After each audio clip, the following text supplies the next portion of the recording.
Okey, kita mulakan kupasan kali ini dengan satu idea yang agak berani sikit. Anda bukan sekadar jasad biologi. Anda sebenarnya sebuah komputer kuantum bioelektrik yang sangat-sangat canggih. Cuba tengok gambar ni. Nampak macam sesuatu dari filem fiksyen sains kan? Tapi menurut sumber yang kita kaji, inilah gambaran tentang apa yang berlaku di dalam diri anda setiap saat. Jadi, jom kita terokai idea yang luar biasa ni bersama-sama. Macam mana tubuh badan anda berfungsi sama macam sebuah mesin pengkomputeran yang hebat. Mana-mana komputer pun perlukan sumber kuasa. Begitu juga dengan anda. Jom kita lihat grid kuasa dalaman yang menghidupkan setiap satu fungsi dalam badan kita. Dalam badan anda, ada lebih kurang 37 trilion sel. Cuba bayangkan, 37 trilion. Setiap satu daripadanya tu macam loji kuasa mini yang bekerja tanpa henti. Skalanya memang luar biasa. Kita selalu fikir badan kita ni macam satu sistem kimia. Tapi pada dasarnya, kita ni sebenarnya makhluk elektrik. Sistem ni memproses berbilion-bilion bit maklumat setiap saat. Jadi lupakan sekejap pasal kimia. Pada asasnya, anda ialah 1 liter elektrik yang hidup. Dan inilah dia. Cas elektrik yang dihasilkan oleh satu je neuron bila ia berhubung. Mungkin nampak kecil kan? Tapi bila didarabkan dengan berbilion-bilion neuron, ia menghasilkan kuasa yang cukup untuk pemikiran dan kesedaran anda. Yang menariknya tentang rajah ni ialah ia menunjukkan proses tu dengan jelas. Setiap denyutan kecil elektrik ni, inilah dia percikan api yang menjadi asas kepada setiap fikiran anda, setiap pergerakan dan setiap degupan jantung anda. Semuanya bermula dari sini. Jadi, dari mana datangnya semua kuasa elektrik ni? Ia datang daripada ATP yang dihasilkan oleh mitokondria dalam sel anda. Anggap je mitokondria ni macam loji jana kuasa dan ATP pula macam mata wang tenaga yang menggerakkan segalanya. Okey, kalau badan kita ni perkakasan dan grid kuasa, apa pula perisiannya?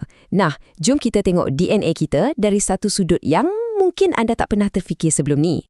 Lupakan idea lama yang kata DNA ni tetap dan tak boleh diubah. Sumber ini mencadangkan yang ia sebenarnya jauh lebih dinamik dan interaktif daripada apa yang kita sangka. Sekarang, cuba bayangkan DNA anda bukan macam sebuah buku kod, tapi lebih kepada sebuah antena yang sangat sensitif, sentiasa mendengar persekitarannya. Soalannya ialah, isyarat apa yang ia sedang dengar? Jawapannya mungkin akan buat anda terkejut. Menurut sumber kita, DNA bukan saja bertindak balas pada isyarat fizikal macam frekuensi dan cahaya, tapi juga pada sesuatu yang lebih abstrak, perkataan dan juga niat kita sendiri. Ini bermakna kita sentiasa memprogram semula perisian biologi kita, sama ada kita sedar ataupun tidak. Jadi, idea ni sebenarnya disokong oleh satu bidang sains yang dipanggil epigenetik. Secara ringkasnya, ia membuktikan yang gaya hidup kita, persekitaran kita, malah corak pemikiran kita boleh menghidupkan atau mematikan gen-gen tertentu. Anda secara literalnya sedang memprogram semula diri anda pada setiap masa. Okey, kita dah tengok grid kuasa dan perisiannya. Sekarang kita nak masuk lebih dalam lagi. Kita nak lihat sistem operasi atau OS yang menjalankan keseluruhan mesin ni. Dan OS ni, ia berfungsi mengikut peraturan kuantum.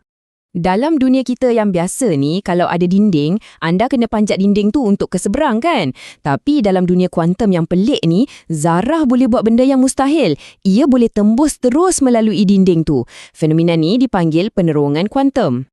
Dan jangan salah faham, ini bukan sekadar teori fizik yang pening kepala. Ia betul-betul berlaku di dalam diri anda. Sekarang ni, penerongan kuantum ni digunakan oleh enzim dalam sel anda untuk mempercepatkan tindak balas kimia, satu proses yang sangat penting untuk memastikan anda terus hidup. Jadi, ini bukanlah sesuatu yang jarang berlaku.